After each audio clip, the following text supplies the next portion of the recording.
Okay, with chapter 14, what we're going to talk about are intermolecular forces. And I would really encourage you to read the chapter as well, but just as a idea of what intermolecular forces are, I'll draw a little picture. These bonds right here are called intramolecular forces. They're the covalent bonds within the molecule, and they're much stronger than anything we could have as intermolecular forces.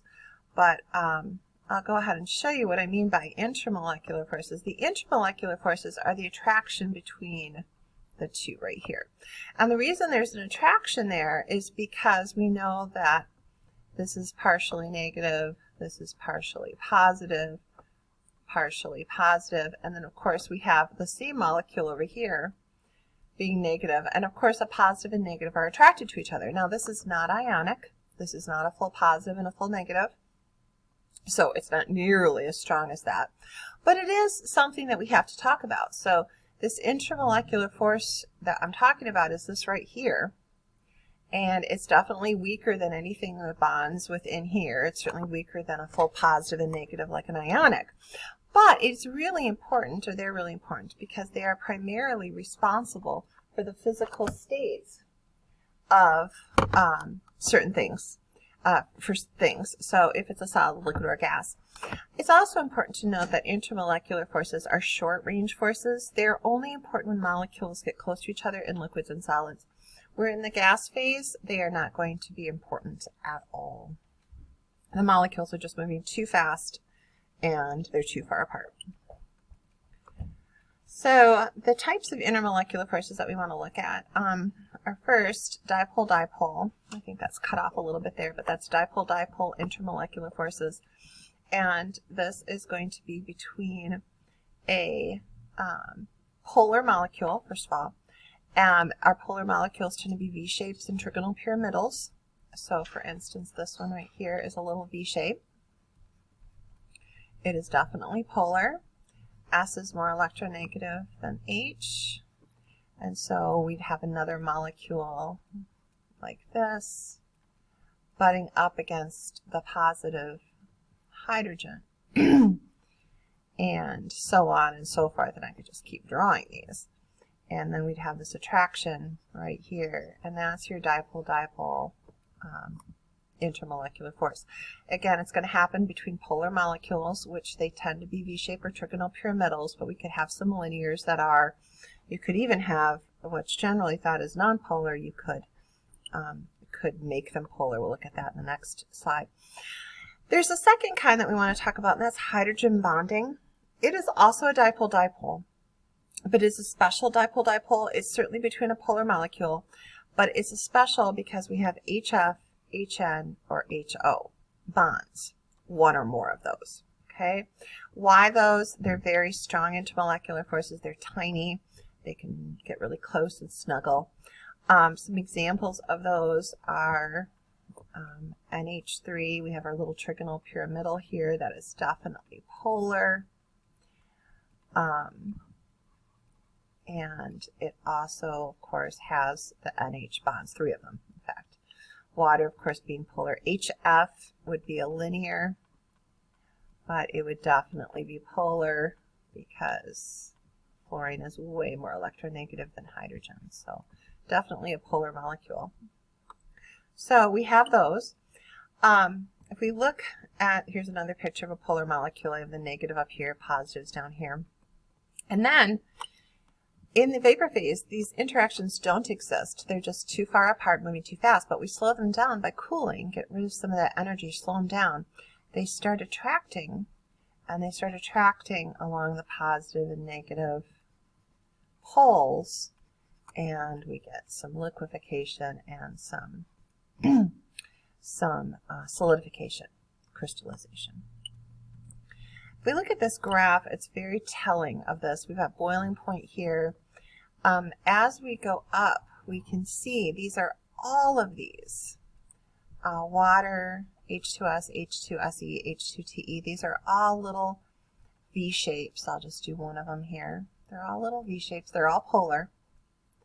So these 3 right here are dipole-dipole. Now why I see an increase here is they're increasing in boiling point as they get larger and heavier.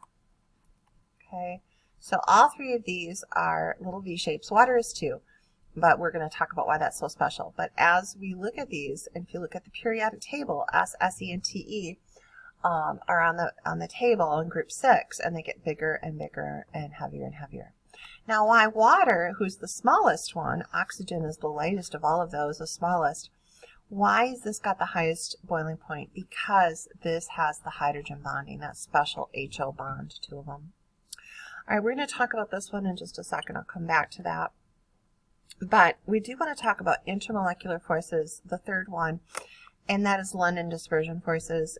London dispersion forces are for nonpolar molecules. Now, it happens in all molecules, but for nonpolar ones, it's all they've got. This happens in nonpolars like tetrahedrals, trigonal planars. So, for instance, we had a trigonal planar like this one, and we can see that there's no way to break this up. Oxygen is more electronegative, so you have little negatives here, here, and here. We can't break this up anyway. It is nonpolar. If it's nonpolar, and also you see a little tetrahedral here, if it's nonpolar, all that it has is London dispersion forces.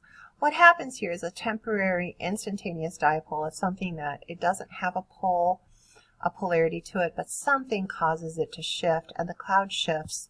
And when the cloud shifts, it becomes more negative over on one side. That affects the next one and the next one and the next one. So this is an example, or these are examples of nonpolars, but you could also make these polars. Like if I change that to a fluorine, for instance, that would then make this quite a bit negative and this side quite a bit positive. So you could make a tetrahedral or a trigonal planar polar, but if we keep those bonds identical, then usually they're nonpolar.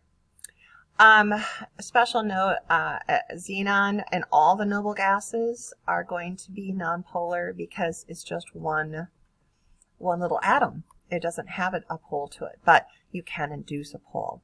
The larger the nonpolar molecule, the stronger the intermolecular force. So we can go back to the previous one and take a look.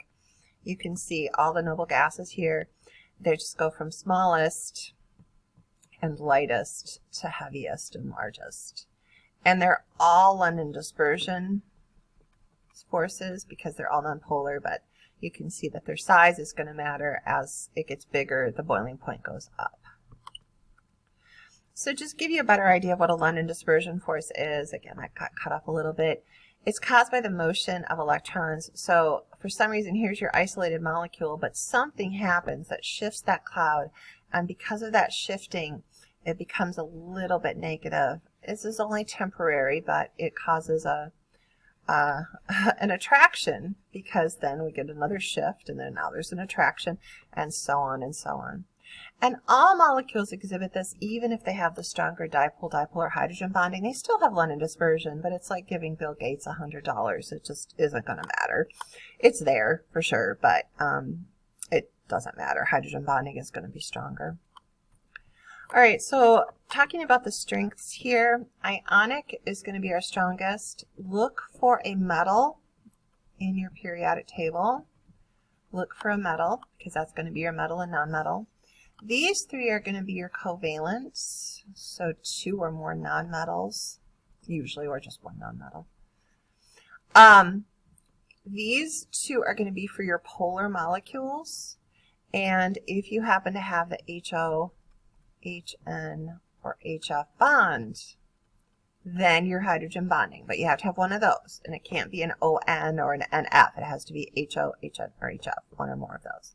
This is if you have a polar molecule, but you don't have that. And this is for our nonpolar molecules alone. Now, depending on the strength, if you look at both of them and they're both London dispersion forces, look at which one's bigger. Okay? If both have hydrogen bonding, which has more hydrogen bonds, or who's bigger? If you both have dipole-dipole, which one has more areas of polarity, i.e. is bigger? And then lastly, this got cut off a little bit. It says, is the molecule ionic or covalent? If it's covalent, draw the Lewis structure ask yourself, is the molecule polar or nonpolar? If it's nonpolar, London dispersion. If it's polar, decide, does it contain HO, HF, HN? No, well then you just dipole. Yes, you're hydrogen bonding. Ionics, look for a metal and non-metal. You could also potentially have like NH4 with a +1 and CO with a -1.